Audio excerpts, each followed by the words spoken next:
Good evening friends. Hopefully आपको मेरी आवाज सुनाई दे रही होगी। थोड़ा सा नेटवर्क चेक कर लेता हूं मैं। और यस, आवाज आ रही। वीडियो तो दिखना शुरू हो गया है मेरे हिसाब से।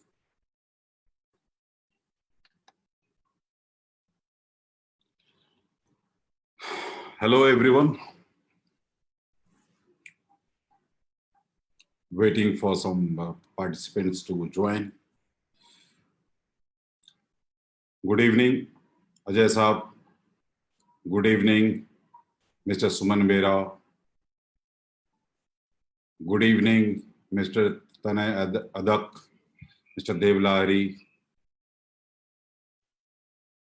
Welcome, Rahmat साहब. Good evening, everyone.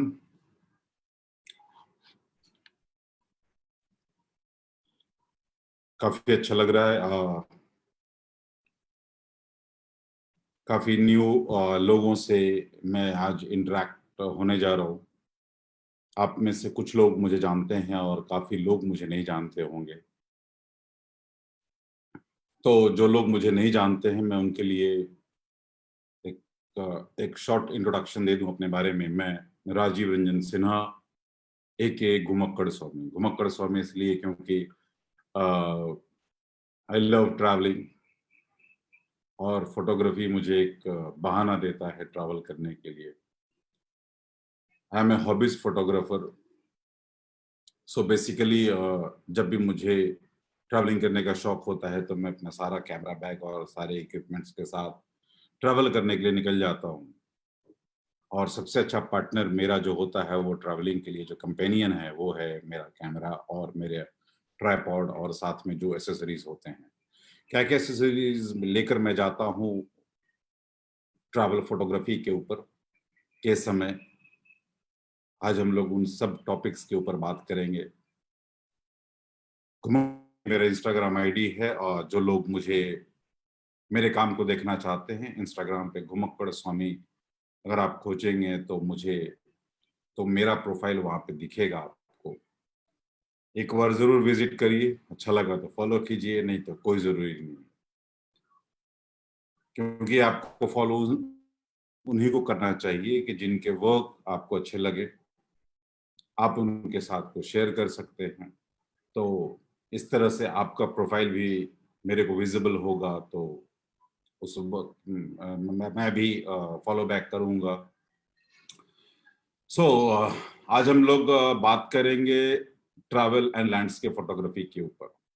कुछ अपने एक्सपीरियंस को शेयर करूंगा, कुछ इस दौरान जो हम लोग फोटोग्राफी करते हैं वो किस तरीके से करते हैं और क्या क्या कौन कौन सी चीजों को ध्यान में रखना चाहिए, उन सब टॉपिक्स के ऊपर बात करेंगे। होपफुली आप सभी को मेरी आवाज आ रही होगी और होपफुली सब लोग हिंदी से एटलीस्ट थोड़ा कंफर्टेबल होंगे, समझ में आना चाहिए। क्योंकि मुझे मालूम है कि ये ग्रुप ईस्टर्न इंडिया में काफ़ी फेमस है, ये जो शॉप है। हाँ, मेरा पर्सनल विजिट कभी नहीं हुआ वहाँ पे, क्योंकि जो भी मुझे मतलब ज़रूरत का सामान है वो मुझे झारखंड में ही मिल जाता है। बट हाँ, मैंने काफ़ी बार इनका नाम सुना है रेशनल फोटोग्राफी का, तो मैं जब भी अगली बार कोलकाता जाऊँ, काफ़ी सारे लोगों से मिलना है और इनसे भी मिलना है। तो आज हम लोग बात करेंगे ट्रैवल एंड लैंडस्केप फोटोग्राफी के बारे में। तो जो लोग मेरे बारे में जानते हैं, अच्छा है। जो लोग नहीं जानते हैं, और भी अच्छा है। क्योंकि आप एक अगर पहले से जानते हैं तो आप एक पहले से माइंड में बना कर रखे होंगे कि ठीक है, बेकार है। जो लोग नहीं जानते हैं वो आज के बाद समझेंगे। तो आप इंस्टाग्राम पे मेरे वर्क को देख सकते हैं। इस लॉकडाउन के टाइम पे अभी इस तरह का लाइव सेशन काफी जगह पर हो रहा है, काफी प्लेटफॉर्म पे हो रहा है। इवन मैं खुद भी कर रहा हूँ, अपना एक यूट्यूब स्टार्ट किया, काफ़ी लोग बोले, तो उस पे भी कर रहा हूँ। और जब भी मुझे मौका मिलता है, मैं इंटरैक्ट करता हूँ लोगों के साथ, इसी तरह के जो भी लाइव सेशंस होते हैं, उसमें। तो आज हम लोग बात करेंगे ट्रैवल एंड लैंडस्केप फोटोग्राफी के बारे में। तो मैं कुछ स्क्रीन पे शेयर करूँगा, तो होपफुली सब लोग आ गए होंगे, सब लोग जॉइन कर लिए होंगे। तो हेलो अभिषेक साहब, good to see you here.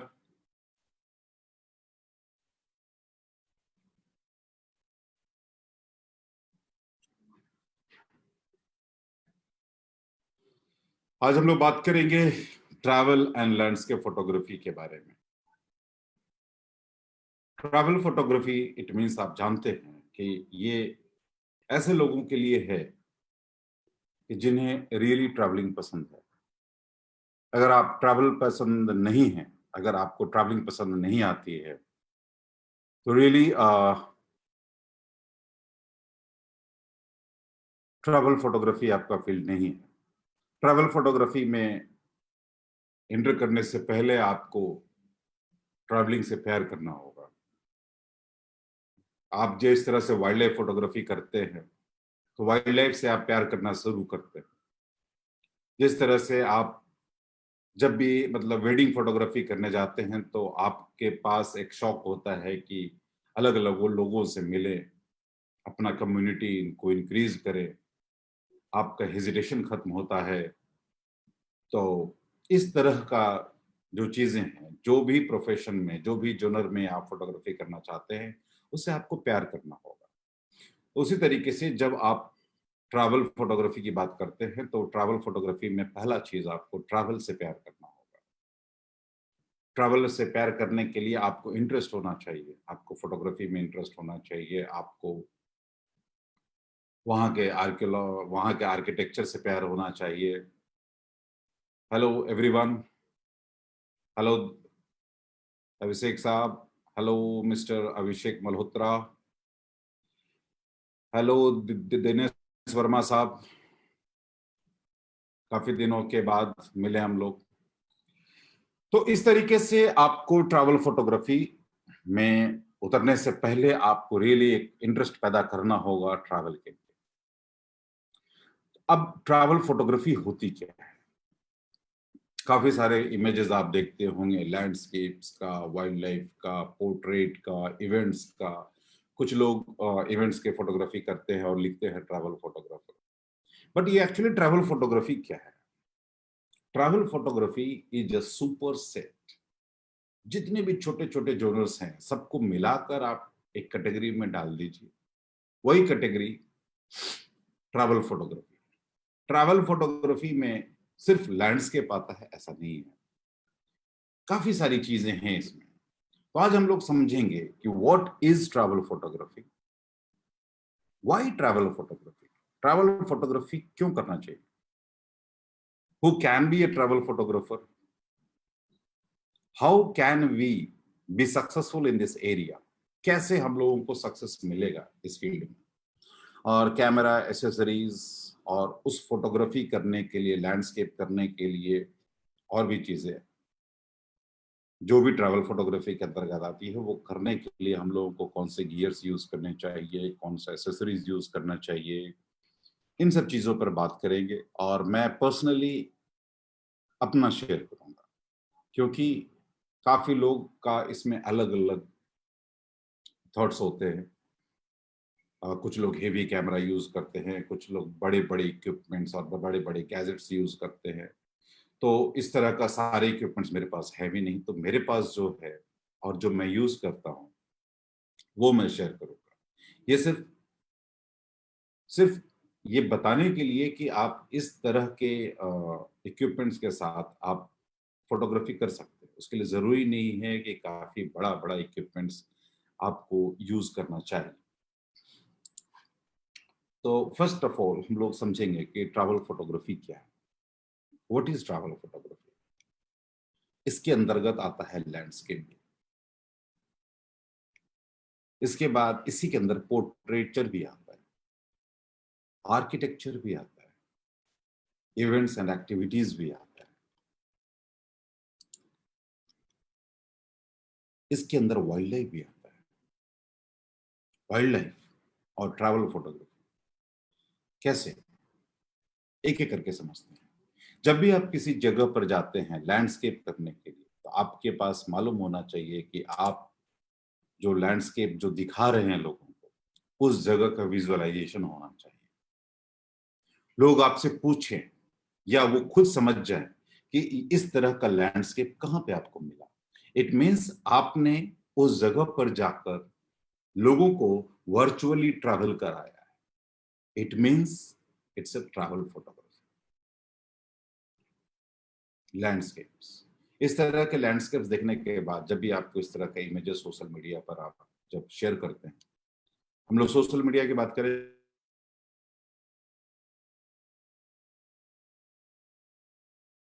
उतने होते नहीं हैं, और अगर होते भी हैं तो सब लोग उस तरह के एग्जीबिशन में जाते नहीं हैं। तो सोशल मीडिया पे जब इस तरह के इमेजेस आप देखते हैं,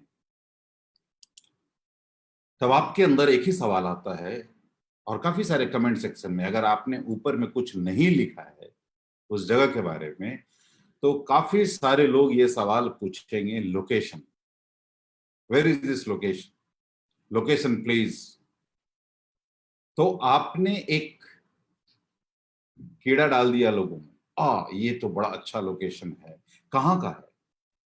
जब वो जान जाते हैं तब वो वर्चुअली उस जगह पे ट्रैवल करते हैं। तो इट मीन्स आपने फोर्स किया व्यूअर्स को उस लोकेशन पे ट्रैवल करने के लिए। This is travel photography.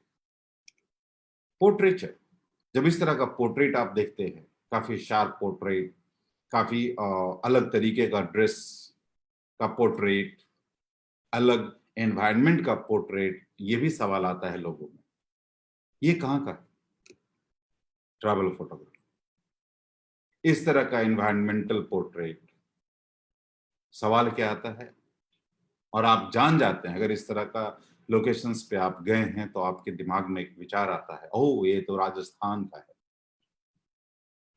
काफी लोग एग्जैक्ट लोकेशन के बारे में भी जानते होंगे। इट मीन्स कि वो वर्चुअली ट्रैवल कर रहे हैं एट दैट स्टेट और दैट प्लेस। राजस्थान में Jaisalmer, yes, I am successful because I forced you to travel to Jaisalmer virtually. It means such type of images comes under the category of travel photography. Architecture, इस तरह का जब architecture आप देखेंगे तो जो लोग जानते हैं वे लोग समझ जाएंगे, जो नहीं जानते हैं वो आपसे पूछेंगे कहाँ का है। इस तरह का आर्किटेक्चर जब आप शूट करते हैं, आर्किटेक्चर में ज्यादा शूट नहीं करता, इसलिए जो एग्जांपल्स हैं मैं वो सिर्फ आपको शेयर कर रहा हूँ। तो इस तरह के आर्किटेक्चर देखने के बाद फिर आपसे लोग पूछते हैं कहाँ का है, या वो अगर उस लोकेशन के बारे में जानते हैं तो अगला सवाल ये पूछेंगे, अच्छा ये आइसलैंड का है। इट मीन्स कि आपने फिर से उनको वर्चुअली टूर पे ले गए। This is travel photography. Activities और इवेंट्स, आप इस तरह के लोकेशन में जाते हैं, लोग वीकेंड्स को एंजॉय कर रहे हैं, आप जो व्यूअर है उसके दिमाग में यही आएगा कहाँ का है, और अगर वो जानते हैं तो वो समझ जाएंगे अच्छा इस जगह का है। It means virtually they are travelling to that place. Travel photography, yes, ये भी इवेंट्स और एक्टिविटीज, जो इस तरह का एक्टिविटीज है आप देख रहे हैं, सैंड ड्यून्स है, कैमल्स है, इट मीन्स राजस्थान, इंडिया का होगा तो राजस्थान होगा। तो इस तरह से आप वर्चुअली एक टूर पे जाते हैं। सेनादा बेंगाली आमी जानची ना, आमी के भालो उतना नहीं आता है, तो होपफुली लोग हिंदी को थोड़ा थोड़ा तो समझ ही जाते होंगे। इंग्लिश से ज्यादा ऑडियंस तो हिंदी का है, ये मैं समझता हूँ। One more thing, lifestyle. Is it in travel? Yes, everything. Yes, Uttam ji, everything is in travel photography. Travel photography is a super set. एक पूरा यूनिवर्स है, इसके अंदर हर चीज है, जो आपको सिंपल सा चीज है, जो आपको वर्चुअली टूर पे ले जाए किसी पर्टिकुलर जगह पे, that image will come under travel photography. सोचिए वाइल्ड लाइफ, इस इमेज को देखने के बाद आपका दिमाग में एक ही सवाल आता है, ओ भरतपुर का है। आपको एक इमेज फोर्स कर दिया भरतपुर जाने के लिए और आप भरतपुर पहुंच भी गए। It means travel photography. Bharatpur का है, इट मीन्स ट्रैवल फोटोग्राफी। इस तरह के लोकेशंस में आप लोकेशन को लेकर चले जाते हैं वर्चुअल टूर पे। That's why all things, even wedding photography, अगर आप किसी का मतलब वेडिंग फोटोग्राफी कर रहे हैं, गोवा में कर रहे हैं, मतलब कोई भी डेस्टिनेशन वेडिंग कर रहे हैं, थाईलैंड में कर रहे हैं, तो अगर आप उस लोकेशन के साथ शूट कर रहे हैं, एनवायरमेंटल पोर्ट्रेट शूट कर रहे हैं, that will also come under travel photography. So इसलिए ट्रैवल फोटोग्राफी में सिर्फ लैंडस्केप है ऐसा नहीं है। आज हम लोग ट्रैवल फोटोग्राफी के साथ साथ ज्यादा स्ट्रेस देंगे लैंडस्केप फोटोग्राफी में, क्योंकि अलग अलग टॉपिक पे तो काफी लोगों ने बात किया है, वाइल्ड लाइफ पे भी बात किया है, वेडिंग के ऊपर भी बात किया है, आप लोग और भी अलग अलग प्लेटफॉर्म पे सुनते रहते हैं। तो जो मैं ज्यादा इंटरेस्टेड हूँ मतलब लैंडस्केप फोटोग्राफी में, उस टॉपिक पे हम लोग आज बात करेंगे।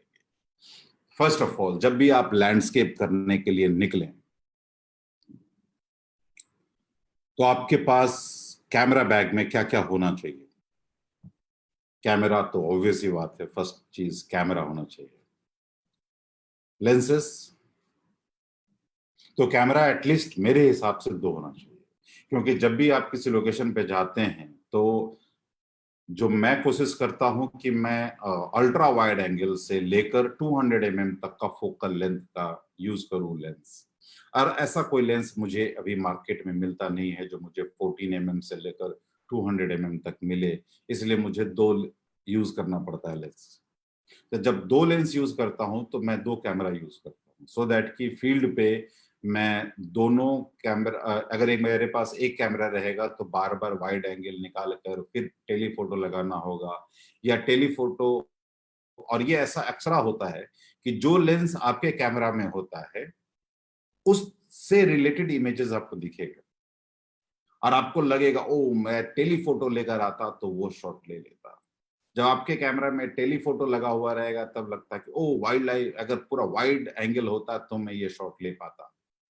तो इस तरह का कंफ्यूजन जो क्रिएट होता है आपके अंदर में, उससे बचने के लिए सबसे अच्छा है कि 2 कैमरा यूज कीजिए। एक में अल्ट्रा वाइड एंगल जो भी जूम लेंस है उसको यूज कीजिए, और एक में टेलीफोटो जो अक्सर मैं 1635, 1530 या 1424 जो अल्ट्रा वाइड एंगल है इस तरह का यूज करता हूँ। और एक जो कैमरा है उसमें 70 to 200 वो लगा रहता है। और हम लोग आज समझेंगे कि मतलब टेलीफोटो एंड से किस तरीके से हम लोग को लैंडस्केप शूट करना चाहिए। फिल्टर्स, फिल्टर्स भी काफी इंपॉर्टेंट है अगर आप लैंडस्केप शूट करने जा रहे हैं तो। फिल्टर्स में मैं 3 टाइप्स ऑफ फिल्टर्स ज्यादा यूज करता हूँ, सीपीएल है, जीएनडी है, एनडी है। इस तरह का हम लोग इसके बारे में और थोड़ा समझेंगे। एक ट्राइपॉड आपके पास, स्टडी ट्राइपॉड, एटलीस्ट एक ट्राइपॉड होना चाहिए। और वो ट्राइपॉड कितना अच्छा होना चाहिए ये आपके बजट के ऊपर है। एक रिमोट ट्रिगर होना चाहिए। रिमोट ट्रिगर, इसको आप लगा के विदाउट टचिंग योर कैमरा आप कोई भी शॉट ले सकते हैं। Sir, what is the difference between a street photography and travel photography? Street photography, जैसा आपको बताया कि ट्रैवल फोटोग्राफी मीन्स आपको जो वर्चुअली ट्रैवल करा है। Street photography will also come under travel photography if you are taking your viewer virtually to another place।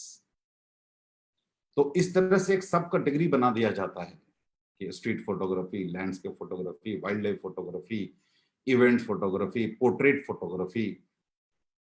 और इसके अंदर में भी और अंदर चले जाते हैं तो बोलते हैं कि night sky photography, skyscape photography, cloudscape photography, और मतलब गोल्डन आवर फोटोग्राफी। तो अलग अलग आप जितना जो ग्रुपिंग है वो आपके ऊपर है, आप किस तरीके से ग्रुपिंग करते हैं। Food should also be included under travel, everything everything everything. It's a super set, एक बड़ा सा सुपर सेट है, और उस सुपर सेट में सारे कैटेगरी के फोटोग्राफी को आप डाल, that will be under travel photography. तो हम लोग आज लैंडस्केप के बारे में बात करेंगे। आपको बताया कि क्या क्या आपके कैमरा बैग में होना चाहिए। इसका नेक्स्ट है, जब आप शूट करने जाते हैं तब आपको क्या क्या चीजें ध्यान में रखनी चाहिए। फर्स्ट ऑफ ऑल, आप जानते हैं, ऑलवेज शूट इन रॉ। अभी हम लोग लैंडस्केप के ऊपर ज्यादा बात करेंगे। रॉ में क्यों शूट करेंगे आपको पता है। You will get lots of information if you shoot in raw. Even जो भी कलर स्पेक्ट्रम आपको विजिबल है, काफी बड़ा विजिबल स्पेक्ट्रम में काफी बड़ा पार्ट वहां कैप्चर होता है, इंफॉर्मेशन स्टोर्ड होता है, and that raw format is actually not a image. So you process that raw information in your computer, and then you save, or first you make an image, then you save that image in JPEG. Check white balance. इसमें काफी लोग बोलते हैं कि sir जब हम लोग raw में शूट कर रहे हैं तो व्हाइट बैलेंस को क्या देखना, मतलब की जरूरत क्यों है देखने की। काफी सही क्वेश्चन है, काफी लोग पूछते हैं। हो सकता है कि यहाँ पर चूंकि टाइम लैग है, इसलिए मैं खुद ही क्वेश्चन फ्रेम कर दे रहा हूं, सो दैट कि आपको वो चीज क्लियर हो, और ऑलरेडी क्लियर है तो बहुत अच्छी बात है। तो अगर हम लोग रॉ में शूट करते हैं और रिटचिंग के टाइम पे हम लोग व्हाइट बैलेंस चेंज कर सकते हैं, तो why should we think about correct white balance at the time of shooting? Because जब आप कैमरा में इमेज को देखते हैं तो that image is the preview in JPEG format. तो वहां पे अगर व्हाइट बैलेंस रॉन्ग है तो वो आपको गलत इमेज दिखाएगा, और जब आपको कैमरा में गलत इमेज दिखने लगेगा, जब आपको इमेज गलत दिखने लगेगा कैमरा में, तो आपका फ्रस्ट्रेशन लेवल बढ़ेगा, और दैट टाइम आपको न्यू कॉम्पोजिशन और उसमें नया आइडिया इंपोज करने का तरीका घटता चला जाएगा, सोचने का जो कैपेबिलिटी है वो घटता चला जाएगा। इसीलिए आप जब भी आप करेक्ट व्हाइट बैलेंस देखेंगे, उसको सेट करेंगे, और जो आप अपनी आंखों से देख रहे हैं उसे कैप्चर करने की कोशिश करेंगे, तब आपको ये फील होगा कि आप कहाँ पे लैग कर रहे हैं, या जो दिख रहा है आपके स्क्रीन पे, कैमरा स्क्रीन पे, उस पे और क्या मैं इंटर करूं या कुछ और उसमें ऐड करूं, सो दैट मैं और इसे डेवलप करके एक अलग लेवल का फोटोग्राफी करूं। सच ideas is called hitch hiking. आप एक आइडिया देखते हैं जो आपका आइडिया नहीं भी हो सकता है, उस आइडिया में एक नया आइडिया आप जनरेट करते हैं और उसको ऐड करके एक थर्ड आइडिया बनाते हैं। इस तरह का जो प्रोसेस है, this is called hitch hiking. वो हिच हाइकिंग वाला नहीं कि साहब मुझे दे दो लिफ्ट, वो हिच हाइकिंग एक क्वालिटी टर्म में यूज होता है, hitch hiking. Best use of F number and shutter speed. हाँ सर, हम लोग फिल्टर्स के बारे में बात करेंगे, तो धीरे धीरे हम लोग तो थर्ड पार्ट है best use of F number. Best use मैं बताया क्यों, आपने क्या इमेज सोचा है कैप्चर करने के। एफ नंबर का दो काम है, पहला चीज एक्सपोजर है, second rule is controlling depth of field. तो एक्सपोजर तो आपको जरूरत है ही, क्योंकि आपको एक्सपोज करना है, आपको इमेज कैप्चर करना है। बट डेप्थ ऑफ फील्ड कितना चाहिए, ये फैसला कौन करेगा? ये फैसला भी आप करेंगे। जब आप फैसला करेंगे कि मुझे कितना डेप्थ ऑफ फील्ड चाहिए, तो according to that depth of field you have to choose proper F number. Depth of field कम चाहिए, एफ नंबर कम होगा।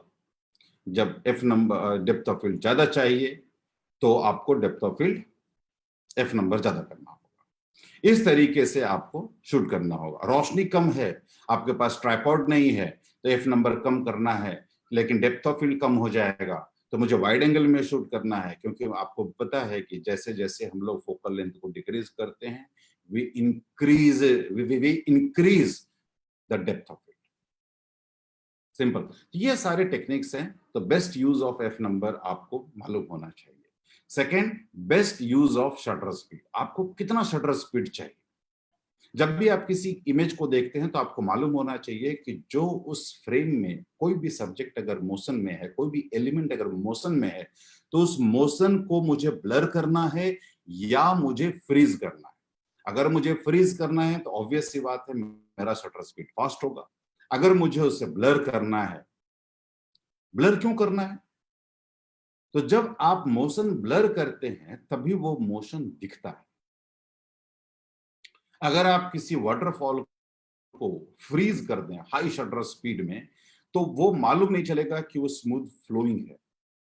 आपके रेफरेंस के लिए बता दूं कि रियो में जो ओलंपिक हुआ था, उसमें एक जो मैकनली ने एक फोटो लिया था उसैन बोल्ट का, फर्स्ट जब वो आ रहे थे उसैन बोल्ट, तो सारे फोटोग्राफर जो इस कंडीशन में उस समय शूट कर रहे थे, काफी 100 फोटोग्राफर, वे क्या कर रहे थे, हाई शटर स्पीड पे उन्होंने सारे लोग फोटो कर खींच रहे थे कि जैसे वो फिनिशिंग लाइन छुएगा हम लोग बर्स्ट मोड में बहुत सारे इमेजेस शूट कर लेंगे, सो दैट कि वो मोमेंट को फ्रीज कर दें। बट जो McNally is he was at another level, तो उसने slow shutter speed was, I think it was around 1/100, और हुसैन बोल्ट की स्पीड भी ठीक ठाक थी।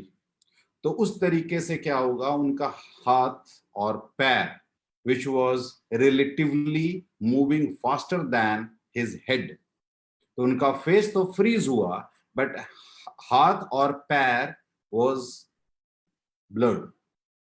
तो वो जो इमेज निकल कर आया तो ऐसा लग रहा था कि really Usain Bolt was running very fast.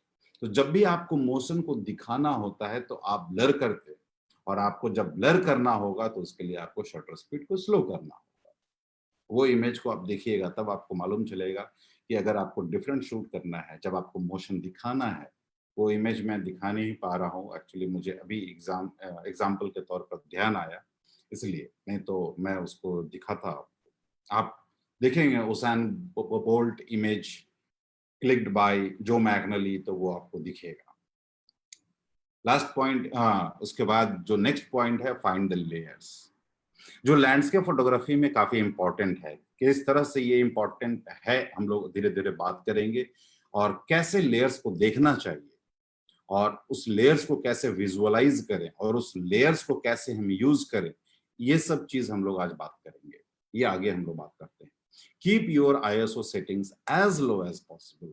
मैं काफी लोगों से पूछता हूं कि कितना आईएसओ आप रखते हैं, तो बोलता 100, या अगर कोई भी आदमी बता रहा है कि आपको कम से कम आईएसओ यूज करना चाहिए, तो लोग इसको समझ लेते हैं कि अच्छा मेरे कैमरा में 100 आईएसओ तक जाता है तो मुझे हर समय 100 आईएसओ पे ही शूट करना होगा। हेलो कुमारजीत साहब, बड़ा खुशी हुआ आपसे मिलके काफी दिनों के बाद।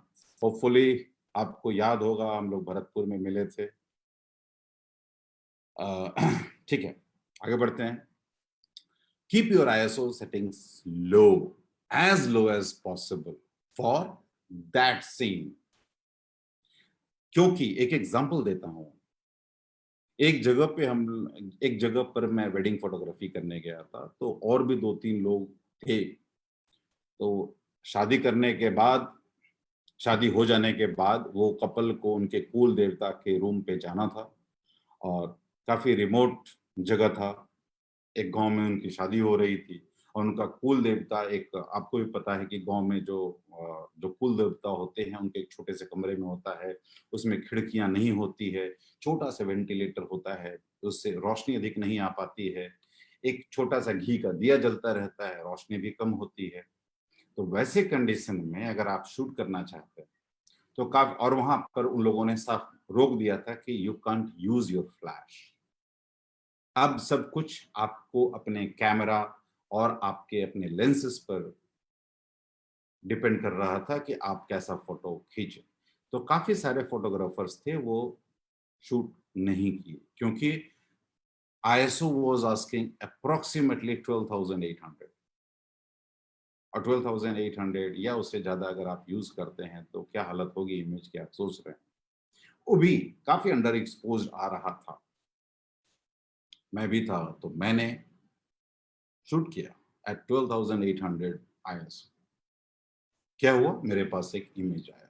Yes, it was full of noise, it was full of grains, तो ग्रेन्स को किस तरह से छुपाना होता है थोड़ा बहुत आपको भी आइडिया है। तो मैंने उस इमेज को थोड़ा ब्लैक एंड व्हाइट कर दिया और ब्लैक एंड व्हाइट में रख के मैंने ग्रेन्स को थोड़ा सा रिड्यूस किया, but obviously it was filled with grains. क्या हो गया? तो जितने फोटोग्राफर्स थे उनके पास उस समय का इमेज नहीं था, मेरे पास वो इमेज था। तो those who were thinking ISO was a barrier at that time, they have no image.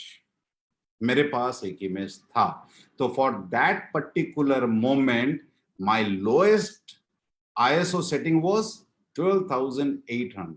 जरूरी नहीं है कि आप हमेशा 100 ISO पे या कैमरा 64 ISO जाता है तो आप 64 ISO पे फोटोग्राफी करिए।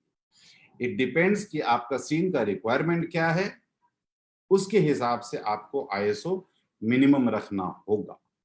अगर आप कोई लैंडस्केप शूट कर रहे हैं और एक फ्लाइंग बर्ड वहां दिख रहा है, आपको उसको फ्रीज करना है, फ्रीज करना होगा तो शटर स्पीड को फास्ट करना होगा। जब शटर स्पीड फास्ट करेंगे तो आप थोड़ा अंडर एक्सपोज होगा। एफ नंबर भी आप बहुत ज्यादा रिड्यूस नहीं कर सकते क्योंकि फिर डेप्थ ऑफ फील्ड कमी हो जाएगी। वैसे टाइम पे आप ISO को इंक्रीज कीजिए। Don't hesitate to increase ISO, बेधड़क यूज कीजिए, बिकॉज ISO एक लाइफ जैकेट है, ये आपको डूबने से बचाता है। उससे नफरत नहीं करना है, ISO से प्यार कीजिए और don't hesitate to use higher ISO अगर जरूरत है तो। अगर आपको एक्सपोजर बढ़ाना है, मेरा यह स्टेटमेंट आप याद से ध्यान देकर सुनिए। जब भी आपको जब भी आपको एक्सपोजर बढ़ाना है तो लास्ट ऑप्शन आपका ISO है। फर्स्ट में देखिए कि शटर स्पीड को आप चेंज कर सकते हैं या नहीं, या मतलब रिड्यूस कर सकते हैं कि नहीं। अगर जवाब ना है तब आप देखिए कि एफ नंबर को आप रिड्यूस कर सकते हैं कि नहीं। अगर जवाब ना है तब आप ISO को इंक्रीज कीजिए so that exposure can be increase. अगर आपको एक्सपोजर रिड्यूस करना है, ओवर एक्सपोजी में जा रही है, तो first option to hit is ISO। अगर ISO ज्यादा है तो उसको रिड्यूस कीजिए। ये सिंपल मेथड, ये सिंपल स्टेटमेंट को आप याद कर लीजिए। Whenever you have to increase exposure, your last option should be the ISO. Whenever you have to decrease the exposure, your first option should be the ISO. आगे बढ़ते हैं हम लोग। रॉ का स्पेक्ट्रम, ये जो मतलब कलर का स्पेक्ट्रम है आप देख रहे हैं, काफी काफी बड़ा होता है। इसके अंदर जो जेपेग हम लोग अगर शूट करते हैं वो काफी छोटा ट्रायंगल के अंदर में आपको कलर कॉम्बिनेशन देता है, विजिबल स्पेक्ट्रम देता है, काफी कम इंफॉर्मेशन देता है, वो एक कंप्रेस्ड फाइल देता है। इसलिए please please please don't shoot in raw format, always sorry don't shoot in JPEG format, always shoot in raw, always. छोटा सा एग्जांपल देता हूं क्योंकि हम लोग इसको बहुत ज्यादा एलैबोरेट नहीं कर सकते। ये मैंने शॉट लिया, रॉ में था, क्योंकि इसकी जो काफी एक तरफ काफी हाईलाइटेड पार्ट था, एक तरफ काफी ब्लैक सैंड बीच था, ब्लैक सैंड से भरा हुआ था, ग्रासेस थे और इतनी आंधी थी, हैंडहेल्ड फोटोग्राफी करना था, तो मैंने इसे रॉ में शूट किया। हम लोग इस तरह के इमेज को आराम से रिटच करके इसके डायनेमिक रेंज को, इसके कलर्स को हम लोग एनहांस कर सकते हैं विदाउट लूजिंग एनी डिटेल्स। तो ये एडवांटेज है रॉ का। वाइट बैलेंस भी अगर खराब हो जाता है, जैसे ये इमेज है, इसमें आप जो हाईलाइटेड पार्ट का जो मतलब डिटेलिंग है, अगर आप इसको जेपेग में खींचे होते तो वो डिटेलिंग निकालना मुश्किल होता। लूज नहीं हुआ था क्योंकि ये रॉ में मैंने शूट किया था और हिस्टोग्राम को देखते हुए कि काफी सारे इंफॉर्मेशन रहे। इसके बाद हम लोग इसको जब रिटच करते हैं तो इसमें से काफी सारे इंफॉर्मेशन निकल कर आ जाते हैं। तो ये एक एडवांटेज है रॉ में शूट करने का। आप इस तरह का दोनों का कर्व देख रहे हैं। जेपेग को जैसे आप एक बार रिटच करेंगे तो इस तरह से ब्रोकन हिस्टोग्राम रेडी हो जाता है। आप फोटोशॉप में देखेंगे तो that is broken like a कंघी जो हम लोग यूज करते हैं, तो वो क्या हो रहा है, जो ब्रोकन पार्ट है, जहाँ पे व्हाइट पार्ट है उस पूरे कर्व में, दोज आर लॉस्ट इंफॉर्मेशंस। तो हम लोग हमेशा जब भी फोटोग्राफी करते हैं जेपेग में, उसको रिटच करते हैं, तो एग्जैक्टली हर बार कंप्रेशन होता है और हर बार हम लोग कुछ ना कुछ इंफॉर्मेशन लूज करते हैं उस फॉर्मेट से। लेकिन रॉ में ऐसा नहीं होता।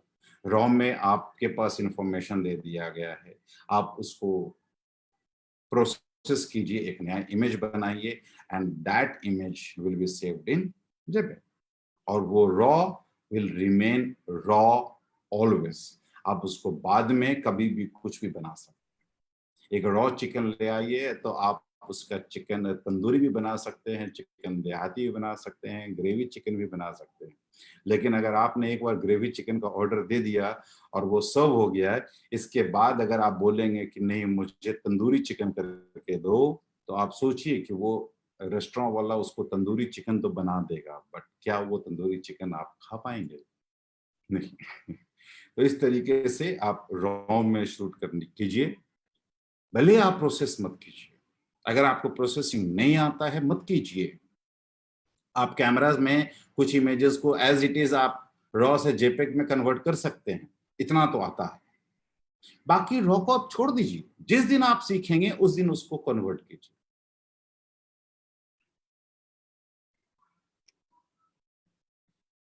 लैंडस्केप फोटोग्राफी में व्हाइट बैलेंस जैसा आपको बताया, एसआरजीबी और आरजीबी कलर, एसआरजीबी आई यूज एसआरजीबी।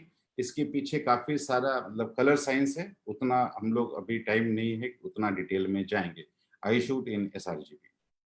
अब लैंडस्केप फोटोग्राफी में व्हाइट बैलेंस, इतने सारे व्हाइट बैलेंस हैं, आपको ध्यान में होगा ही और आपको मालूम है, और व्हाइट बैलेंस का काफी इंपॉर्टेंस है, तो इसलिए उसको ज्यादा नहीं हम लोग करेंगे, बस सिर्फ दो चीजें हम लोग बात करेंगे।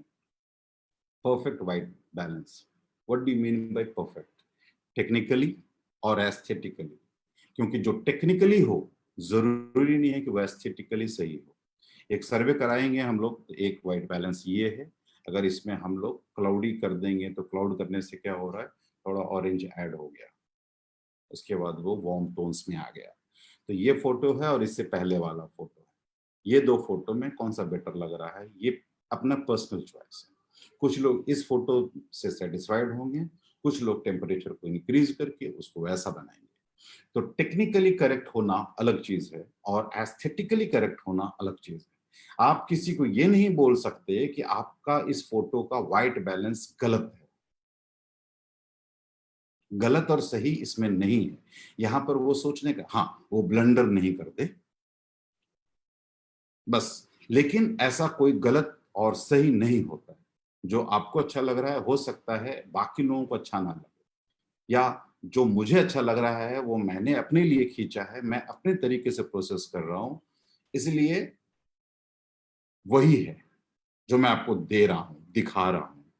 इसमें आप बाकी टेक्निकल चीजें का आप उसमें फॉल्ट निकाल सकते हैं कि कंपोजिशन थोड़ा सा ठीक होना चाहिए था, आपका डेप्थ ऑफ फील्ड थोड़ा ज्यादा होना चाहिए था, आपका शटर स्पीड थोड़ा फास्ट होता वो तो फ्लाइंग ऑब्जेक्ट और शार्प हो जाता, इस तरह की चीजें आप बोल सकते हैं।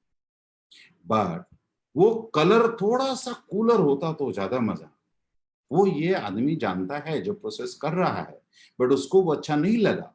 टेक्निकली आप सही हो सकते हैं, but aesthetically he is right, that's why he did in that way. इसलिए अगर कोई आपको कमेंट कर रहा है कि व्हाइट बैलेंस आपका गड़बड़ है, इसको ठीक कीजिए, और अगर आपको अनजाने में हुआ है तो एकदम ठीक कीजिए। अगर आपने जानबूझकर उस व्हाइट बैलेंस के कलर को चेंज किया है तो आप सही हैं, आपको किसी को सुनने की जरूरत नहीं, आप ठीक जा रहे हैं। इन दोनों इमेज में हो सकता है कुछ लोगों को राइट वाला अच्छा लगता है, कुछ लोगों को लेफ्ट वाला अच्छा लगता है, तो ये आपका चॉइस है। धीरे धीरे जैसे आप मैच्योर होते जाएंगे फोटोग्राफी फील्ड में, धीरे धीरे आप देखेंगे कि आप एक जगह पर जाकर सैचुरेट हो रहे हैं कि मुझे इस तरीके का ही कलर कॉम्बिनेशन चाहिए, और वो इमेज आपका सिग्नेचर मार्क हो जाएगा। आपकी इमेज को देखते ही समझ जाएंगे, अच्छा वो फोटोग्राफर है।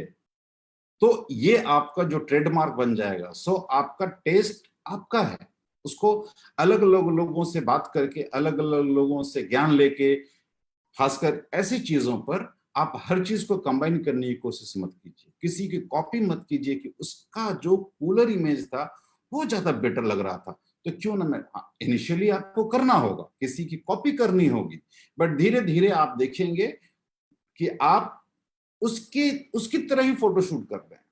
तो आप कॉपी करने के साथ साथ अपने आइडियाज को भी उसके अंदर इंसर्ट कीजिए, तभी आपका एक सिग्नेचर बनेगा। और वो इमेज देखने के साथ ही लोग बोलेंगे, अच्छा ये उनका इमेज है। तो इस तरीके का आपको यूज करना होगा व्हाइट बैलेंस और डिफरेंट कलर्स। जैसे ये एक फोटो, यहाँ पर जो व्हाइट बैलेंस ये दिख रहा है, इसका अगला जो व्हाइट बैलेंस है, ये दोनों में भी लोग काफी ओपिनियन अलग अलग हो सकता है। बट हाँ, आपको करेक्ट व्हाइट बैलेंस जो आपको पसंद है उस तरह का यूज करना चाहिए। जैसे ये एक है white balance was day light, और इसमें अगर हम लोग शेड डाल देते हैं तो थोड़ा सा वार्म टोन ऐड हो जाता है। तो अब इन दोनों में कौन सा पसंद है ये आपके ऊपर है, आपका चॉइस है, आप उसको बनाइए। आपकी रेसिपी है, किसी और की नहीं है। आपको पता है कि किस तरीके से डेप्थ ऑफ फील्ड चेंज होगा अकॉर्डिंग टू एफ नंबर, इसलिए इसको ज्यादा मैं इलाबोरेट नहीं करूंगा। बट हाँ, अब यहाँ पर एक जो सबसे इंपॉर्टेंट चीज है वो मैं शेयर करूंगा।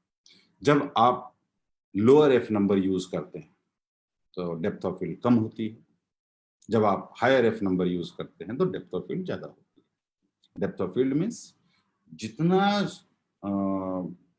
कैमरा से जितना दूर का वो फोकल प्लेन है जो शार्प दिख रहा है, शार्प है कि नहीं है वो कहना जरूरत नहीं है, क्योंकि 100% शार्प और एब्सोल्यूट शार्पनेस करके कुछ नहीं होता है। एक्सेप्टेबल शार्पनेस जो आंखों से दिख रहा है, अगर शार्प है इट मीन शार्प।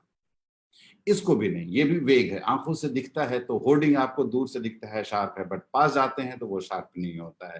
तो एक्चुअली शार्पनेस क्या है, और एब्सोल्यूट शार्पनेस करके कुछ होता नहीं है। तो विजिबल शार्पनेस की जब हम बात करते हैं तो ऐसा इमेज या एक्सेप्टेबल शार्पनेस, ऐसा इमेज जो 8:11 का A4 साइज का प्रिंट अगर आपने निकाला है और अपनी आंखों से 25 सेंटीमीटर दूर रखा है, ये रूल है, मैं इसको फ्रेम नहीं कर रहा हूं। अगर आपने इस इमेज को 8 इंचेस बाय 11 इंचेस के डिमेंशन में आपने प्रिंट निकाला है और अपनी आंखों से 25 सेंटीमीटर की दूरी पे रखा है, और अगर वो आपको शार्प दिख रहा है, it means that image is acceptably sharp. That's it. तो जैसे आप f2.8 पे खींचते हैं या f नंबर जैसे आप इंक्रीज करते हैं तो वो डेप्थ ऑफ फील्ड इंक्रीज हो रहा है, देख रहे हैं आप। फिर जैसे हम लोग f8 पे गए तो डेप्थ, वो प्लेन जो डेप्थ ऑफ फील्ड का है, जो एरिया प्लेन ऑफ शार्पनेस है, एक्सेप्टेबल शार्पनेस, वो इंक्रीज हो रहा है। इस तरीके से वो इंक्रीज होता जाता है। और जिस जगह पर आप फोकस करते हैं, आपको भी पता है कि वो टोटल जो एक्सेप्टेबल शार्पनेस का जो बना, प्लेन बना, जहां पे आपने फोकस किया वहां से 1/3 आगे और उसके पीछे 2/3 होता है। तो आपको कहाँ पे फोकस करना चाहिए, ये बड़ा जरूरी चीज है to get maximum depth of field.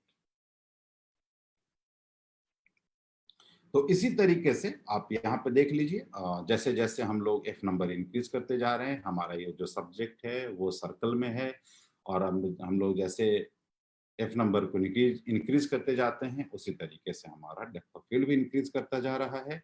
और एक समय आता है जब हम लोग हायर एफ नंबर पे शूट कर रहे हैं तो हम लोगों को मैक्सिमम डेप्थ ऑफ फील्ड मिल रहा है। देख रहे हैं कैमरा के काफी पास से लेकर इंफिनिटी तक, everything is in focus. Focus means visible और एक्सेप्टेबल शार्पनेस।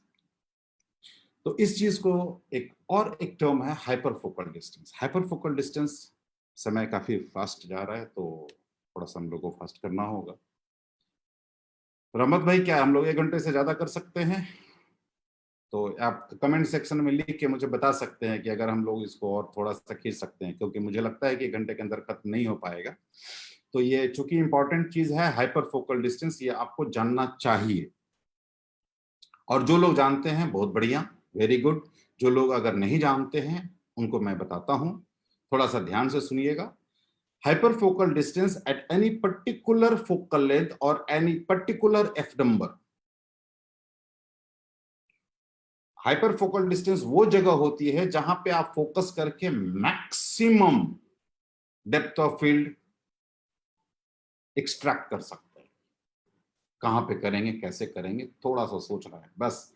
अभी क्या हो गया है, अंधेरा हो गया है, गोल्डन आवर है, बट आपके पास आपका ट्राइपॉड नहीं, या ट्राइपॉड टूट गया है, अब आपको हैंडल फोटोग्राफी करना है। अब आप क्या कर रहे हैं, आपको मालूम है कि डेप्थ ऑफ फील्ड ज्यादा करना है तो मुझे एफ नंबर ज्यादा करना होगा, बट एफ नंबर आप ज्यादा नहीं कर सकते क्योंकि आपको कम से कम एफ नंबर शूट करना है सो दैट कि ज्यादा लाइट आ सके। ठीक है, आप एफ नंबर बहुत ऊपर नहीं लेकर जा सकते। सेकंड चीज है, आपको मालूम है कि डेप्थ ऑफ फील्ड कब इंक्रीज हो जाता है, जब मैं फोकल लेंथ को डिक्रीज करता हूं। आप वाइड एंगल यूज कीजिए, वाइड एंगल, जितना वाइड एंगल यूज करते चले जाएंगे डेप्थ ऑफ फील्ड उतनी इंक्रीज होती चली जाएगी। तो आप जितना वाइडेस्ट एंगल आपके पास है उसको यूज कीजिए। अब आपको कहां पे शूट करना है, hyper focal distance, so that कि आपको मैक्सिमम डेप्थ ऑफ फील्ड मिले। सामने फोरग्राउंड का जो झाड़ी था, जो पत्थर था, जो पेड़ था, जो पैटर्न था वो भी, और पीछे में वो जो पहाड़ थे, जो क्लाउड्स थे वो भी। या रात में आप शूट कर रहे हैं तो फोरग्राउंड में कुछ एलिमेंट थे वो भी, और बैकग्राउंड में जो गैलेक्सी है, मिल्की वे है, ऑरोरा है, कुछ भी है वो भी, स्टार्स है। इस तरह से अगर आप maximum depth of field increase कर, मैक्सिमम डेप्थ ऑफ फील्ड चाहिए तो आपको फोकस कहां पे करना होगा, एटलीस्ट hyperfocal distance पे। Hyperfocal distance, that minimum distance at which where you focus and you get maximum sharp depth of it। इसका एक इक्वेशन है, मैं लिख नहीं पाया, मुझे अचानक याद आया है। तो जो लोग अगर लिख सकते हैं तो ये तो रिकॉर्डेड रहेगा, आप कभी भी दोबारा रिवाइंड करके इस इक्वेशन को लिख सकते हैं, या आप गूगल करेंगे तो वो मिल जाएगा। Hyperfocal distance is equal to focal length का whole square, means focal length into focal length, ऊपर में रहेगा, डिवाइडेड बाय, नीचे में आएगा एफ नंबर, जैसे 2.8, और एफ नंबर के साथ ही मल्टीप्लाई होगा area of confusion, that is 0.03 for full frame camera, clear, और 0.025 फॉर डीएक्स फॉर्मेट कैमरा, मतलब क्रॉप सेंसर। तो इस तरीके से इस इक्वेशन को आप यूज करेंगे। तो एक एग्जांपल देता हूं, मान लिया जाए कि मैं 15 mm पे शूट कर रहा हूं एट 2.8, जब इसको आप निकालेंगे तो मालूम चलेगा 3.5 मीटर के आसपास आ रहा है। मतलब अगर मान लेते हैं कैलकुलेशन करने के बाद 4 मीटर आ रहा है तो 4 मीटर के अंदर ही होगा, बट मान लिया जाए कि वो 4 मीटर पे आ रहा है। तो जब 4 मीटर पे आ रहा है तो जब आप 4 मीटर पे शूट करेंगे, फोकस करेंगे, तो दो कैमरा से आगे 2 मीटर से लेकर इंफिनिटी तक everything will be in acceptable sharpness. अभी क्या है, अगर आप 4 मीटर आपको मिल गया, 4 मीटर से अगर आप 3 मीटर्स पे ही आपने फोकस कर लिया तो आप इंफिनिटी का शार्पनेस लूज कर रहे हैं। इसलिए 4 मीटर पे अगर इक्वेशन में आ रहा है तो 4 मीटर से दूर चले जाएंगे। मान लीजिए 4 मीटर पे आपने नहीं किया, 8 मीटर पे किया है, तो आप सेफ साइड में हैं। कहां पे, क्योंकि 8 मीटर पे आपने फोकस किया तो 4 मीटर से लेकर इंफिनिटी तक everything will be in acceptable focus, clear. अब क्या है, जब भी हम लोग इस तरह का शूट करें तो हम लोग को कहां पे फोकस करना है, एट हाइपर फोकल डिस्टेंस। इसमें लोग बोलते हैं कि चार्ट आता है, चार्ट पहले आता था, बट मैंने आपको इक्वेशन दिया है, इस इक्वेशन पे आप कैलकुलेट कीजिए। आपको सिर्फ ये पता करना है कि आप कितने एफ नंबर पे शूट कर रहे हैं और कितने फोकल लेंथ पे आप शूट कर रहे हैं, उस इक्वेशन पे डालिए, निकल जाएगा आप। और लोग पूछते हैं सर कैसे नापेंगे 8 मीटर को, नापना नहीं है, आप अपना आंखों से देखिए और विजुअलाइज कीजिए, और आपको लगता है कि ये कम या ज्यादा हो सकता है तो मान लीजिए कम है, थोड़ा और दूर चले जाइए, clear. We have readily available app nowadays for hyperfocal distance, but also we need to understand the calculation as you are saying. Yes, app हैं, ऐप तो हैं, बट उतना फिर गैजेट आपको चाहिए, एक आईफोन चाहिए, एक स्मार्टफोन चाहिए उस तरह का दिखने के लिए, बट ये सिंपल कैलकुलेशन के लिए ऐप का यूज करना ठीक नहीं। तो सिंपल कैलकुलेशन ठीक है। आप देख रहे हैं कि जैसे मैंने एक फोकल लेंथ पे मान लीजिए 14 mm पे मैंने निकाला और 2.8 पे, तो मान लिया जाए 3 फीट आता है उसका। तो अगर मैं 3 फीट पे फोकस कर रहा हूं तो 1.5 फीट से लेकर इन्फिनिटी तक everything will be in absolute sharpness. Go for it. तो 3 फीट की जगह पर आप 4 फीट पे कर देंगे फोकस, तो क्या होगा? कोई इशू नहीं है। बस ये जो 1.5 फुट था वो 2 फीट हो जाएगा। 2 फुट से लेकर इन्फिनिटी तक everything will be in focus. लेकिन 3 फुट से पहले आपने अगर फोकस कर दिया तो वो मान लिया जाए आपने 2 फुट पे कर दिया तो इन्फिनिटी तक फोकस नहीं होगा। इस बात को आप ध्यान में रखिएगा, ठीक है। अब मैं आपको कुछ टिप्स बताता हूं कि कैसे हम लोग किसी जगह पे जाते हैं तो शूट करना चाहिए। किसी भी जगह पे आप जाते हैं तो ऐसे ही नहीं जाते हैं। आपने उस जगह का लोकेशंस का फोटो देखा होगा, इमेजेस देखा होगा, और आप इंस्पायर हुए होंगे कि मुझे जाना चाहिए। वो जो लोकेशन का फोटो आपने देखा है, जो एक ट्रस्टेड कंपोजिशन है, आप वहां पे जाते हैं और आपका पहला फोटो वही होता है।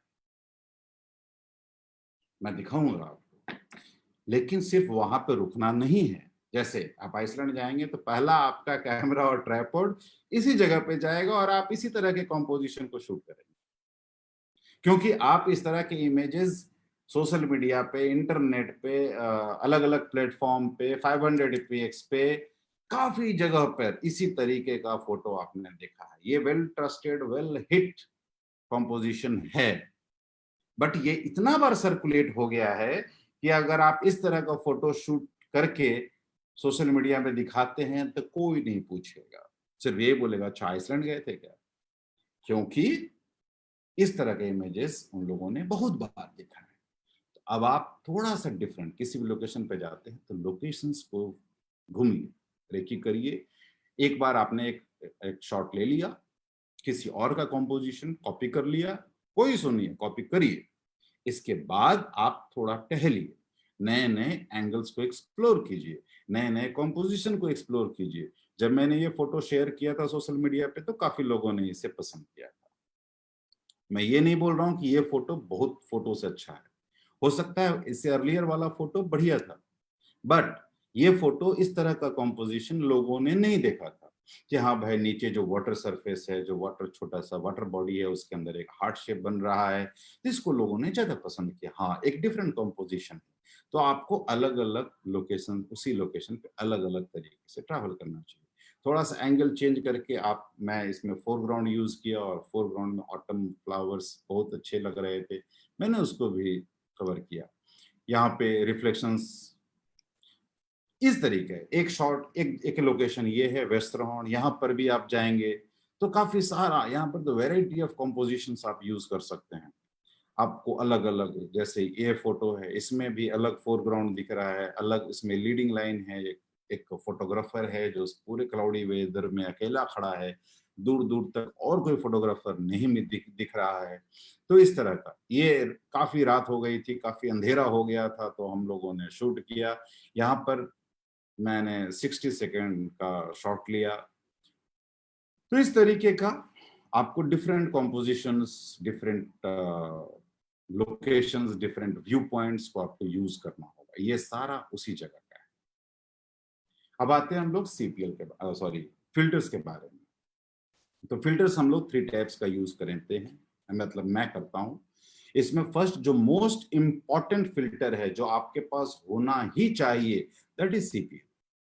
मेरे हिसाब से सीपीएल को आप अगर लैंडस्केप करते हैं तो you must have that CPL. CPL first काम करता है डार्क एंड ब्लू स्काई। आप बोलेंगे अरे सर फोटोशॉप में कर देंगे, कर सकते। It cuts through hedges, hedge. Sir आजकल तो फोटोशॉप पे भी आ गया डीहेज करने का, कर सकते। रिमूव्स, इंक्रीजेस सैचुरेशन, हाँ हाँ कर सकते हैं, फोटोशॉप पे कर सकते हैं, बट इट रिमूव्स रिफ्लेक्शन, इसको आप नहीं कर सकते। इट रिमूव्स ग्लेयर, इसको आप नहीं कर सकते। तो ये सीपीएल कुछ ऐसा रिजल्ट प्रोड्यूस करता है जिसे आप फोटोशॉप से ठीक नहीं कर सकते, इसलिए सीपीएल जरूरी है। जब भी आप कोई भी लैंडस्केप शूट कर रहे हैं जिसमें वाटर बॉडीज हैं, काफी हार्श लाइट है, वहां से ग्लेयर आ रहा है किसी एलिमेंट से टकरा के, तो वो ग्लेयर को आप रिमूव नहीं कर पाएंगे फोटोशॉप में, सीपीएल लगाना होगा। सीपीएल में काफी टेक्निकल चीजें हैं, मैं उतना नहीं बताऊंगा। तो जैसे एक एग्जांपल देता हूँ, एक सिंपल शॉट है, इसमें कोई फिल्टर यूज नहीं है, इसमें आप फिल्टर यूज करते हैं तो देख रहे हैं किस तरीके से स्काई थोड़ा सैचुरेटेड हो जाता है, एक में फिल्टर है एक में फिल्टर नहीं। हाँ, एक चीज और मैं आपको बता दूं, काफी लोगों को लगता है कि सीपीएल यूज करने से शटर स्पीड या एक्सपोजर रिड्यूस नहीं होता है या एक्सपोजर पर अंतर नहीं आता है। जी नहीं, आप जैसे सीपीएल लगाते हैं एटलीस्ट वो 2 स्टॉप लाइट कम कर देता है, तो आप 2 स्टॉप स्लो शटर स्पीड करना होगा। हेज है, हेज को आप डीहेज कर देते हैं, ये आप कर सकते हैं, फोटोशॉप पे भी कर सकते हैं। बट अब आप इस इमेज को देखिए, इनके हेयर पे काफी सारा ग्लेयर है, घड़ी पे ग्लेयर है, इसमें सीपीएल नहीं था, इसके बाद अगर आप सीपीएल लगाते हैं तो वो ग्लेयर गायब। इस तरीके का यूज है सीपीएल में जो आपको कभी भी फोटोशॉप, लाइट रूम या अन्य अदर सॉफ्टवेयर कभी नहीं देगा। यहाँ पे फिल्टर ऑफ, फिल्टर ऑन, बड़ा सटल सा डिफरेंस क्रिएट होता है, बट वो काफी अच्छा होता है। अब हम लोग समझते हैं ND filter. What is ND filter? जब भी आपको बहुत स्लो शटर स्पीड चाहिए, तो जब स्लो शटर स्पीड चाहिए, स्लो शटर स्पीड क्यों चाहिए? क्योंकि आपको मोशन ब्लर करना है, मोशन ब्लर करना है तो स्लो शटर स्पीड चाहिए, स्लो शटर स्पीड चाहिए तो मुझे एफ नंबर ज्यादा करना होगा, आईएसओ कम करना होगा, तो ऑटोमेटिकली मेरा शटर स्पीड स्लो हो जाएगा। बट कितना स्लो? इस तरह आप F22 पे भी खींच लेते हैं, आईएसओ 64 भी खींच लेते हैं, फिर भी आपका जब सनलाइट है तो आप 1 सेकेंड या मैक्सिमम 2 सेकेंड से ज्यादा स्लो नहीं कर पाएंगे। तो वैसे कंडीशन में आपको अगर 30 सेकेंड, 60 सेकेंड या 100 सेकेंड या मोर देन 100 सेकेंड्स आपको स्लो शटर स्पीड चाहिए, तो आप क्या करेंगे? तो आप पूरा रोशनी को रिड्यूस कीजिए, होल स्पेक्ट्रम ऑफ लाइट। ऐसा नहीं कि कोई आप ग्लास एलिमेंट लगा दिए जो कि रेड कलर को रोक रहा है, येलो कलर को रोक रहा है, क्योंकि सबका वेवलेंथ अलग अलग होता है, मैं उतना ज्यादा साइंटिफिक में नहीं जाऊंगा। तो इसलिए एनडी फिल्टर, न्यूट्रल डेंसिटी, ये सारे कलर्स को इक्विवेलेंट बना के एक ही तरीके से रोकता है। इसलिए जब आप अच्छा क्वालिटी का एनडी फिल्टर लेंगे तो वो रियली एनडी होता है, मतलब न्यूट्रल डेंसिटी फिल्टर होता है। लेकिन कोई चिप ब्रांड का लेंगे तो उसमें देखेंगे काफी कलर कास्ट आता है। क्यों? क्योंकि उस तरह का फोकल लेंथ वाला लाइट को वो एनडी फिल्टर रोक नहीं पाता, वो इंटर कर जाता है। तो कभी कभी देखेंगे पूरा रेडिश जैसा हो गया, क्योंकि वो रेड कलर को रोक नहीं पा रहा। तो इसलिए जब भी आप फिल्टर यूज कीजिए तो अच्छी क्वालिटी का और अच्छा फिल्टर यूज कीजिए। मैं किसी का ब्रांड का नाम नहीं लूंगा, बट आप जानते हैं अच्छा ब्रांड कौन सा। तो जब भी आपको शटर स्पीड स्लो करना है, एनडी फिल्टर लगा लीजिए। As a beginner, I want to get ND filter fixed and how many stop? Please advise. Okay, I love 6 stops filter, 6 stop ND filter. इसके बाद आप एक खरीदना है तो 6 स्टॉप, मेरे हिसाब से, इन माय ओपिनियन, आप गो फॉर 6 स्टॉप्स। अगर आपको जरूरत है और ज्यादा स्लो शटर स्पीड करने की, वो धीरे धीरे आपको एक्सपीरियंस से आ जाएगा आपको क्या क्या चाहिए। मैं कभी इस तरह से रिकमेंड नहीं करता हूं कि कौन सा कैमरा लूं, कौन सा लेंस लूं। It means you are not ready for that product, तो आप एक बार तो लेना पड़ेगा, कोई एक चीज लेना होगा, तो I prefer you should go for 6 stops ND filter. अगर उसके बाद आपको मालूम हो जाना चाहिए कि मुझे 3 स्टॉप्स भी चाहिए, मुझे इससे ज्यादा स्टॉप्स वाले भी फिल्टर चाहिए, ये आपको धीरे धीरे आपके फोटोग्राफी स्टाइल से मालूम होगा। अब इसके साथ ही एक जीएनडी भी है। जीएनडी मतलब आधा, हाफ पार्ट एनडी की तरह एक्ट करता है और हाफ पार्ट ट्रांसपेरेंट होता है, और इसके बीच में वो ट्रांजिशन होता है। वो ट्रांजिशन आइदर शार्प भी हो सकता है, तो उसको हम लोग बोलते हैं हार्ड एज जीएनडी, और एक बोलते हैं सॉफ्ट जीएनडी। वो धीरे धीरे ट्रांजिशन होता है काफी डार्क से लेकर पूरा ट्रांसपेरेंट में। तो इस तरीके का आप जीएनडी यूज कीजिए। जैसे ये एक फोटो आप देख रहे हैं, इसमें CPL was always there. CPL में एक बार मैं घर से निकलता हूं तो सीपीएल लगा रहता है। अगर मुझे और भी फिल्टर्स लगाने हैं तो मैं वो सर्कुलर फिल्टर को हटाने के बाद फिर एक अलग सा जो होल्डर लगाते हैं बाकी फिल्टर्स के लिए, उसमें उसमें सीपीएल लगाता हूँ। लेकिन सीपीएल होगा ही होगा, मेरे किसी भी लैंडस्केप फोटोग्राफ में सीपीएल होगा, भले उसमें वाटर बॉडीज हो ना हो, मैं लगा के रखता हूँ, क्योंकि खुला रखने से गुम होने का भी चांस होता है। तो ये फोटो है, इसमें सीपीएल नहीं था, सॉरी सीपीएल था, कोई और फिल्टर नहीं था। तो मैंने इसमें सीपीएल लगाने के बाद मैंने चूंकि ऊपर में लाइट ज्यादा थी तो मैंने इसमें जीएनडी 3 स्टॉप्स का सॉफ्ट जीएनडी मैंने यूज किया।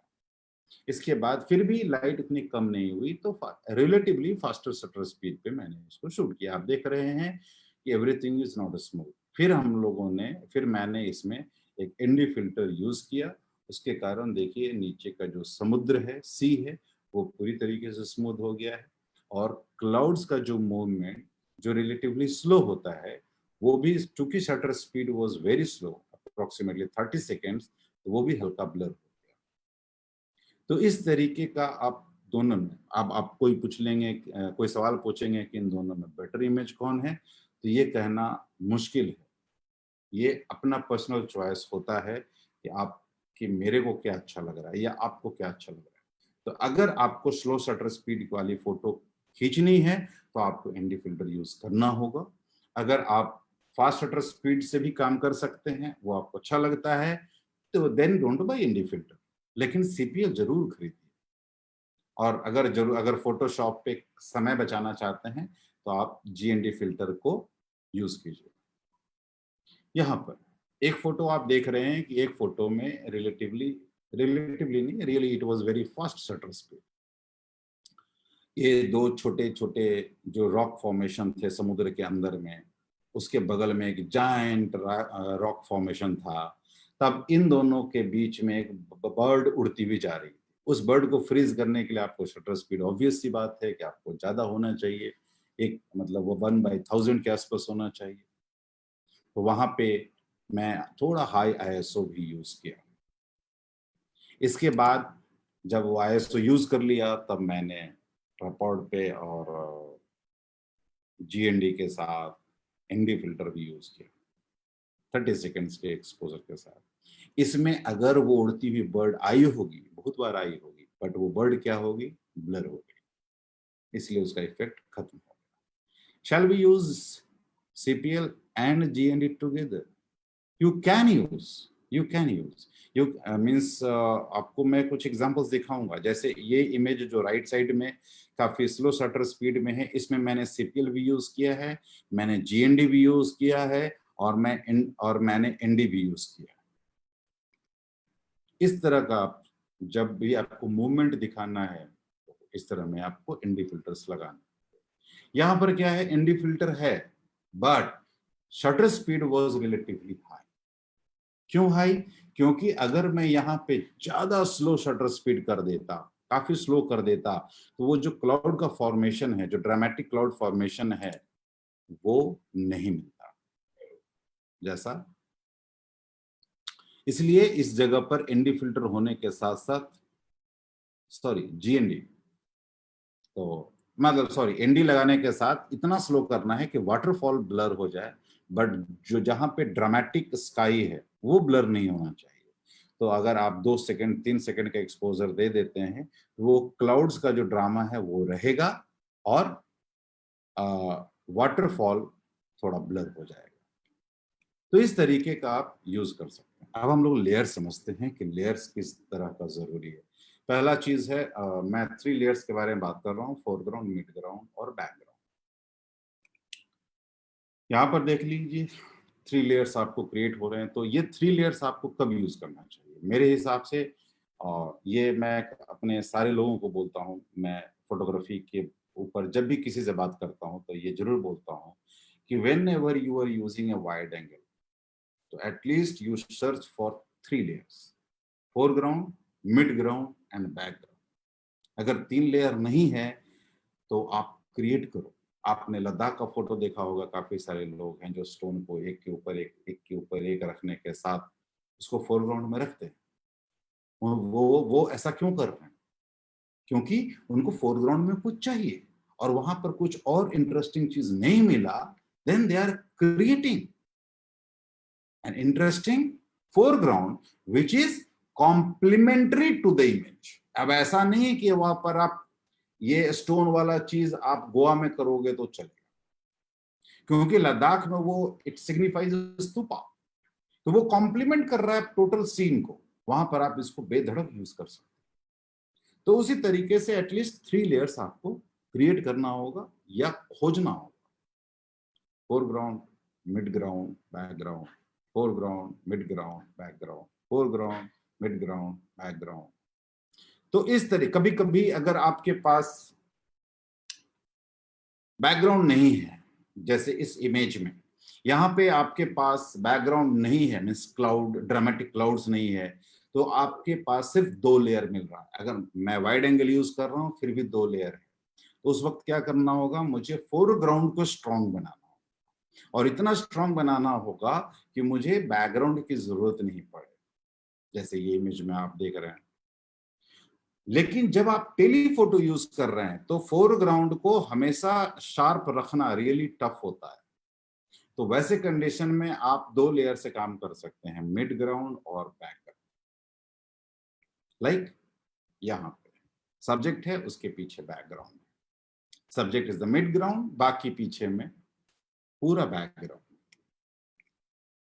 यहाँ पे लाइट है, वो क्रिएट कर दे रहा है हमारा ड्रामेटिक लेयर्स। यहाँ पे काफी कंप्रेशन है, टेलीफोटो यूज करने के साथ आपको एक चीज भी मालूम चलेगा कि वो कंप्रेशन काफी ज्यादा होता है। जैसे इस रेड घर के पीछे जो ग्रीन कलर का पहाड़ है जिस पे सूरज की रोशनी गिर रही है, वो पहाड़ उस घर से लगता है 1 से 2 किलोमीटर दूर होगी, बट इमेज में चूंकि मैं 200 mm से लिया तो वो इतना कंप्रेशन है कि मालूम नहीं चल रहा है कि वो कितनी दूर है। उसी तरीके से वो ग्रीन पहाड़ से वो ग्लेशियर काफी पीछे होगा, लगभग 5 से 6 किलोमीटर, बट इस कंप्रेशन के कारण मालूम नहीं चल रहा। तो ये कंप्रेशन भी क्रिएट करता है। यहाँ पर आप देख रहे हैं ये जो घर है, घर के पीछे में जो वो माउंटेन है, that mountain was approximately 4 to 5 kilometres away from that house. So मैं काफी दूर जाके 200 mm पे इसको शूट किया, सो दैट कि ये कंप्रेशन ऐसा हो कि लगे कि जस्ट घर के पीछे में वो माउंटेन। तो इस तरीके का आपको मालूम करना होगा कि कब, कहाँ पे और कितनी फोकल लेंथ में। यहाँ पर भी आप देख रहे हैं कि इसमें लगभग इतना कंप्रेशन है कि सब कुछ एक ही डिमेंशन, सॉरी, एक ही लेयर्स की तरह यूज हुआ। ये एस कर्व अगर मैं वाइड एंगल पे लेता तो इतना एस कर्व नहीं दिखता, तो काफी दूर जाने के बाद मुझे 200 mm पे इसको कंप्रेस करना पड़ा, इसलिए ये एस कर्व इस तरीके से दिख रहा है। How landscape photographer earn money for living? Landscape photographer do exhibitions, they sell their products, they sell their images, they do workshops, they do photo tours, they used to teach, they act as a leader.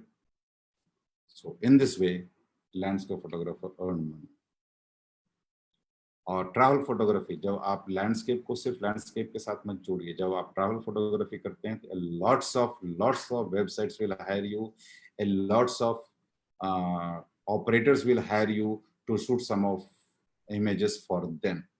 आपको अलग अलग resort वाले shoot कर invite करेंगे, order देंगे कि आप मेरे लिए शूट करो, आप उसके लिए शूट करेंगे, अलग अलग जगह पे अलग अलग कंट्री के लोग आपको इनवाइट करेंगे कि आप आकर शूट कीजिए। क्योंकि आप जितना सारा इंटरनेट पे आप जो फोटो देखते हैं होटल का, स्विमिंग पूल का, टूर ऑपरेटर का, रिजॉर्ट का, क्या वो खुद से नहीं खींचता है? उसके लिए एक हाईली प्रोफेशनल फोटोग्राफर चाहिए ही चाहिए। तो आप इस तरह का, और खासकर अभी जब से इस तरह का चीज आया है, लोगों का ट्रैवलिंग ज्यादा होने लगा है, तो इस ऐसे सिचुएशन में travel photographers are really earning a lot. इसके बाद आपको पता है कि आपको घूमना चाहिए, घूम घूम के अदर लोकेशंस पे देखिए। इसके बाद आता है कॉम्पोजिशन। कॉम्पोजिशन हम लोग का लास्ट पार्ट है, तो इसको थोड़ा सा 15 मिनट्स में करके क्योंकि 1 घंटा हो गया है बट मैं 15 मिनट्स टाइम लूंगा और आपको ये जानना चाहिए।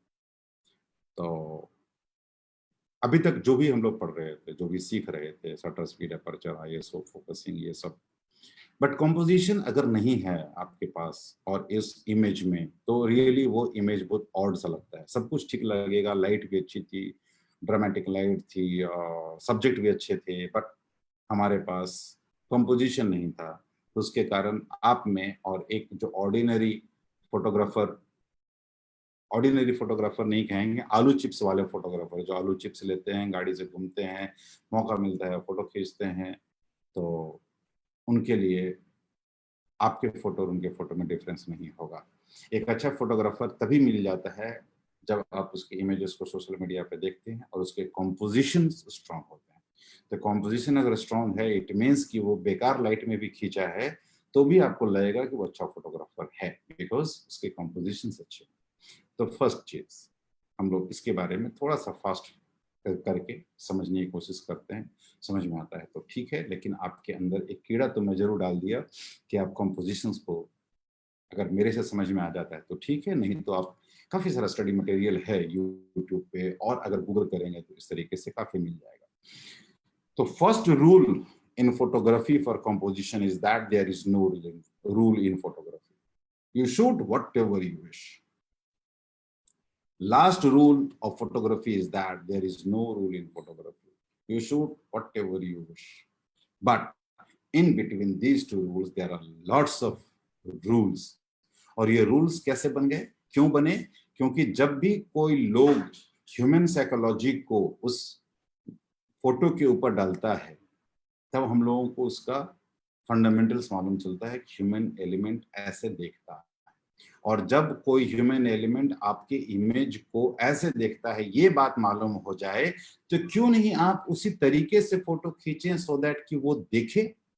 और अच्छा फोटो कौन है? जो अपनी जिंदगी का कुछ समय आपके फोटो में खर्च किया है।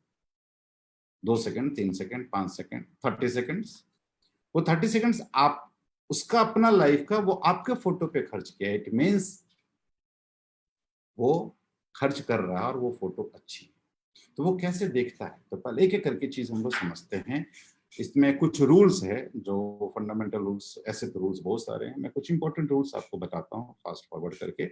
आपने नाम भी सुना होगा, rule of thirds, balancing elements, leading line, symmetry patterns, view point, background, depth, framing वगैरह वगैरह वगैरह, कुछ भी।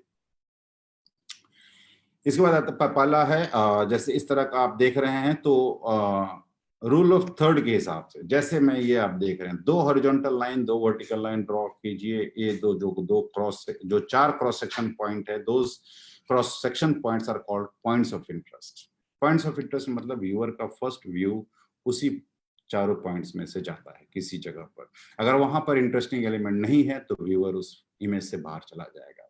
सेकंड चीज, जब भी आपके फोटो में हॉरिजॉन्टल एलिमेंट्स हैं, वर्टिकल एलिमेंट्स हैं, तो अगर हॉरिजॉन्टल एलिमेंट्स है तो 2 हॉरिजॉन्टल लाइंस जो है उस पे अलाइन करने की कोशिश कीजिए। अगर वर्टिकल एलिमेंट्स है तो उस वर्टिकल एलिमेंट पे अलाइन करने की कोशिश कीजिए।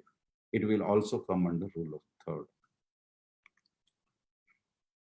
यहाँ पर एक रेशियो मेंटेन किया गया है, 40%, 30%, 30%। यहाँ पे आपने फर्स्ट टाइम आपकी निगाह कहाँ गई? That merry-go-round. क्यों? Because that merry-go-round is placed on the vertical line of interest. देखिए यहाँ पे कहाँ गई? उस फीमेल पे। क्यों? Because that female is placed at the vertical line of interest according to rule of third. देख रहे? यहाँ भी आपकी फर्स्ट निगाह कहाँ गई? उस घर पे। क्यों? क्योंकि that घर is placed at according to rule of third. यहाँ भी वही झोपड़ी पे गई, उसके बाद आप उसके बैकग्राउंड में जो कर्व्स हैं, जो पहाड़ है, जो कॉन्टूर है, उसको आप देख रहे हैं। Second is leading line. Leading line means आपके माइंड को वो फोटोग्राफ्स लीड करके किसी पर्टिकुलर पॉइंट पर ले जा रहा है। Here you are not free to see that island from anywhere else, आपको उसी रास्ते से जाना होगा। क्यों? क्योंकि photographer has forced you to see like that. आपको वैसे ही देखना होगा। इस तरीके से लीडिंग लाइन का इम्पैक्ट बड़ा अच्छा होता है। यहाँ पर घूम फिर कर आप वापस उस ड्रैगन रॉक फॉर्मेशन पे जाते हैं, लीडिंग लाइन। यहाँ पर भी आप घूम फिर कर जो राइट हैंड साइड में जो इल्यूमिनेटेड पार्ट ऑफ पहाड़ है, वहां पर आपकी निगाह जाती है। यहाँ पर ये सिर्फ लीडिंग लाइन का एग्जांपल दिखा रहा हूँ, ये अच्छा कंपोजिशन नहीं है बिकॉज ये थोड़ा अनबैलेंस्ड है। क्योंकि मैं रोड को कभी स्ट्रेट लेता नहीं हूँ, अगर लेता तो इसको क्रॉस सेक्शन बनाता, और स्ट्रेट तभी लेता हूँ मैं जब वो दोनों तरफ बैलेंस्ड हो। बट इसमें है कि राइट साइड में एलिमेंट थोड़े से कम है। यहाँ पर लीडिंग लाइन, सारे लाइंस देखिए, आपको वेस्टरा हॉर्न के राइट साइड में जो पहाड़ है वहां पर वो लीड करके ले जा रहा है। तो इस तरीके से आपको लीडिंग लाइन यूज करना होगा। और लीडिंग लाइन जब भी यूज कीजिए तो कोशिश कीजिए उसको डायगोनली यूज करने का, सो दैट कि अगर सिमेट्रिसिटी है, दोनों तरफ सिमेट्रिसिटी है, तभी आप उसको बीच से ले जाइए। अगर सिमेट्रिसिटी नहीं है तो कोशिश कीजिए डायगोनली ले जाने की। यहाँ पे देखिए मैं डायगोनली लेकर जाना की कोशिश किया।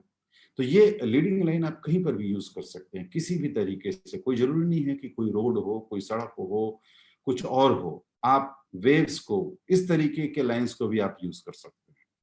अब आता है बैलेंसिंग एलिमेंट। बैलेंसिंग एलिमेंट को समझना बड़ा जरूरी है, क्योंकि अगर वेल बैलेंस्ड इमेज नहीं है, आप कितना भी अच्छा कर लेंगे बट वो फुल्ली मतलब वेल कंपोज्ड इमेज नहीं मिलेगा। यहाँ पर आप पहाड़ों के कर्व्स देखते हैं, नीचे में जो घास काटने वाले लोग हैं इनको देखते हैं, इन दोनों को ऊपर नीचे बार बार देखते हैं। This is balancing. यहाँ पर देखिए कहीं भी आपको निगेटिव स्पेस नहीं दिखेगा। इसको कुछ लोग फिल द फ्रेम भी बोलते हैं, बट माइन्यूटली देखेंगे तो दोनों अलग अलग चीजें, बट हम लोग इसको एक ही मान के चलते हैं। कहीं पर भी आपको ब्लैंक स्पेस नहीं दिखेगा। अगर ब्लैंक स्पेस होगा तो वो आपके माइंड को हॉन्ट करता रहेगा कि वो खाली क्यों है, खाली क्यों है, खाली क्यों है। इसलिए आपको हर जगह पे कुछ ना कुछ इंटरेस्टिंग एलिमेंट्स को रखने होंगे। यहाँ पर देखिए, यहाँ पर लीडिंग लाइन भी है और बैलेंसिंग एलिमेंट भी है, फिल द फ्रेम है। तो ये इस तरह से 2-3 कॉम्पोजिशन को आपको ऐड करना होगा। यहाँ पर ये नॉर्वे का एक सेंस ऑफ स्केल भी आ गया है। उस जगह पे खड़ा है, एक आदमी खड़ा है, आदमी का हाइट 6 फुट होता है, इसीलिए आपको ये पहाड़ ऊंचा लग रहा है। तो इस तरह के एलिमेंट्स को आपको अरेंज करना होगा। According to rule of third खड़ा है, इसीलिए आपका निगाह फर्स्ट टाइम उस आदमी पे जाता है। वो आदमी 6 फुट का होगा, आपका माइंड कैलकुलेट कर लेता है कि वो हाइट कितना होगा, इसलिए उसको सेंस ऑफ स्किल भी आप बोल सकते हो। फ्रेमिंग, एक पूरे फ्रेम के अंदर एक छोटा सा फ्रेम क्रिएट कीजिए। उस छोटे से फ्रेम के अंदर आप अपना एक सब्जेक्ट को रख सकते हैं। जैसे यहाँ पर आप देख सकते हैं आमेर फोर्ट क्या है, फोटो है, उसके अंदर जो गेट है उसके हिसाब से एक फ्रेम क्रिएट किया गया, फ्रेम के अंदर में वो आमेर फोर्ट को लिया गया। तो फ्रेम के अंदर एक फ्रेम, इस तरह का कॉम्पोजिशन को हम लोग फ्रेमिंग बोलते हैं। यहाँ पर भी वही एक पहाड़, ये जो वृक्ष है, जो पेड़ है, ये एक पार्ट क्रिएट कर रहा है जहाँ पे आप आईफिल टावर को डाल सकते हैं।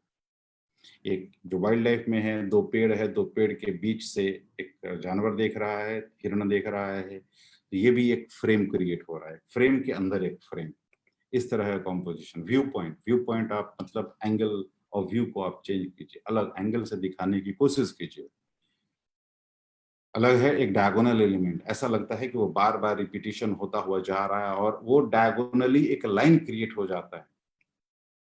जैसे मैं आपको बताया था कि जब आप लीडिंग लाइन भी यूज करते हैं तो उसको डायगोनली यूज कीजिए, डायगोनली वो पिक्चर को कंप्लीट करता है। फोरग्राउंड में आपको कुछ एलिमेंट्स रखने होंगे। फोरग्राउंड में एलिमेंट्स रखने से, क्योंकि हम लोग जो इमेज कैप्चर करते हैं वो होता है 2 डिमेंशनल, और हम लोग की आंखें क्या होती है, वो 3 डिमेंशनल देखती है। तो जब आप फोरग्राउंड में कुछ एलिमेंट्स को रखते हैं तो it creates an illusion of layers. तो लेयर्स जो हम लोग फॉर्म कर रहे हैं वो एक 3D इफेक्ट देता है। इसीलिए आपके इमेजेस में डेप्थ बढ़ जाएगी अगर आप फोरग्राउंड में कुछ एलिमेंट्स को रखते हैं। फोरग्राउंड में इस तरीके से हमारा आज का ये सेशन खत्म होता है। कोई सवाल?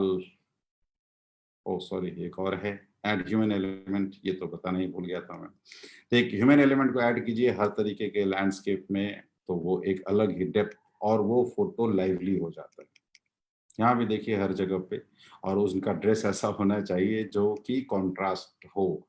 जैसे आइसलैंड में जो भी आप इस तरह के ह्यूमन एलिमेंट देख रहे हैं, अगर इधर आप ग्रीन जैकेट, येलो जैकेट और रेड जैकेट लेकर जाते हैं तो काफ़ी अच्छा यूज़ होता है उसका। ह्यूमन एलिमेंट को आप ऐड कीजिए। यहाँ पर देखिए येलो जैकेट। इस तरीके से ह्यूमन एलिमेंट को ऐड करने से वो पूरी तरीके से लैंडस्केप में काफ़ी वैल्यू एडिशन होता है। तो जहाँ भी कोशिश हो, स्केल भी दिखता है आपको। तो जब भी आपको ज़रूरत हो, आपके पास ह्यूमन एलिमेंट है, अगर कोई नहीं है तो उसको आप इंटरवलोमीटर पे लगाकर आप खुद जाके खड़े हो जाइए। तो कम से कम कुछ शॉट्स ऐसे होने चाहिए कि आप में उसमें ह्यूमन एलिमेंट हो, इस जगह। अगर आप ऐसे ही लेते तो इस इमेज को आप इमेजिन कीजिए इसमें कोई ह्यूमन एलिमेंट नहीं है, तो बड़ा एक फ्लैट जैसा लगता है। अभी एक ह्यूमन एलिमेंट ऐड हो जाने से ये लाइवली लगता है कि हाँ, यहाँ पर भी आदमी है। कितना बारिश जैसा हो रहा होगा, कितना उसमें वाटर वेपर्स क्रिएट हो रहे होंगे। तो इस तरीके से कुछ रैंडम शॉट्स मैंने कभी गैलेक्सी शूट नहीं किया था, एक बार ट्राई किया था। तो काफ़ी लोगों से मैंने इसे शेयर किया था कि बताइए कुछ इनपुट, सो दैट कि मैं अगली बार कभी जाऊँ तो मैं कुछ गैलेक्सी और मिल्की वे भी शूट करने की कोशिश करूँ। होपफुली जब भी कुछ हो तो मैं इसे शूट करूँगा फिर से। ऑरोरा, काफ़ी सारी इमेजेस मैंने सोशल मीडिया पे शेयर भी किया है ऑरोरा का, और जो नॉर्दर्न लाइट्स है जो आर्कटिक सर्कल में दिखता है, इस तरीके का, इस तरह का कुछ इमेजेस है। मैं इसको ब्लैक एंड व्हाइट कन्वर्ट किया, क्योंकि बाकी ऐसे काफ़ी फ्लैट था ये, तो व्हाइट तो जब इसको ब्लैक एंड व्हाइट में किया तो व्हाइट काफ़ी ड्रामा क्रिएट करने लगा, तो ये मुझे अच्छा लगा ब्लैक एंड व्हाइट में, इसलिए मैंने इसको एज़ इट इज़ छोड़ दिया। और इस तरह का जो आपको पहले बताया था कि जो कॉम्पोज़िशन है, जो व्यू पॉइंट है, उसको आप चेंज कीजिए। तो इस तरह के इमेजेस आपको बहुत कम सोशल मीडिया पे देखने को मिलेगा। यहाँ पे नीचे जाना भी अलाउड नहीं है, बट कोई नहीं देख रहा था तो घुस गए, फ़ोटो शूट कर लिए, 2-3 लोगों ने टोका, लेकिन अब क्या कर सकते हैं, तो फ़ोटो शूट हो गया। तो कभी-कभी कुछ हिम्मत करना पड़ता है। कुछ लोग देख रहे हैं, आप इल्लीगल काम कर रहे हैं, बट इल्लीगल इतना भी नहीं इल्लीगल है। तो एक बार हिम्मत करनी होगी किसी की डाँट खाने की, आप जाके शूट कीजिए। लेकिन वो सेफ था इसलिए मैं गया। काफ़ी जगह पर अनसेफ होता है। I don't recommend you to go over there. तो ऐसे जगह पे अवॉइड कीजिए। वही ऑरोरा, नॉर्दर्न लाइट्स, ये सारे इक्विपमेंट्स हैं, जितने सारे आप इक्विपमेंट्स खरीद सकते हैं, आप अफ़ोर्ड कर सकते हैं। So think and shoot, don't shoot and then think. अब शूट योर क्वेश्चंस के लिए टाइम नहीं है। So except for milky way, sir मैं थंब रूल एक बार अपने मतलब गुरुजी से पूछ कर गया था, तो उन्होंने बोला था कि 3200 आईएसओ पे शूट करना, 30 सेकंड्स के एक्सपोजर देना, और 14 पे शूट कर लेना, हो जाएगा। बस वही किया था मैंने। बट मैं इस बार जब भी मुझे घूमने का मौका मिलेगा तो मैं सोचा हूँ कि काफ़ी सारे गैलेक्सी स्टार ट्रेल्स शूट करूँगा। इस बार देखता हूँ, होपफुली सितंबर तक अगर ट्रैवलिंग नॉर्मल होता है तो मैं एक होमवर्क कर रहा हूँ किसी जगह पे जाने के लिए। Thank you everyone and for your support. आपने सपोर्ट किया तभी मैं 1 घंटा से ज़्यादा पसीने से भीगते हुए, क्योंकि एसी रूम में बैठने पे काफ़ी हमिंग साउंड आता है। फैन चालू करने से भी हमिंग साउंड आता है। इसलिए मैं इस जगह पे बैठा हूँ, थोड़ा पसीने चल रहे हैं क्योंकि थोड़ी गर्मी है। Thank you. तो thank you everyone. Hope Instagram पे घुमक्कड़ स्वामी जरूर फॉलो कीजिएगा। Thank you.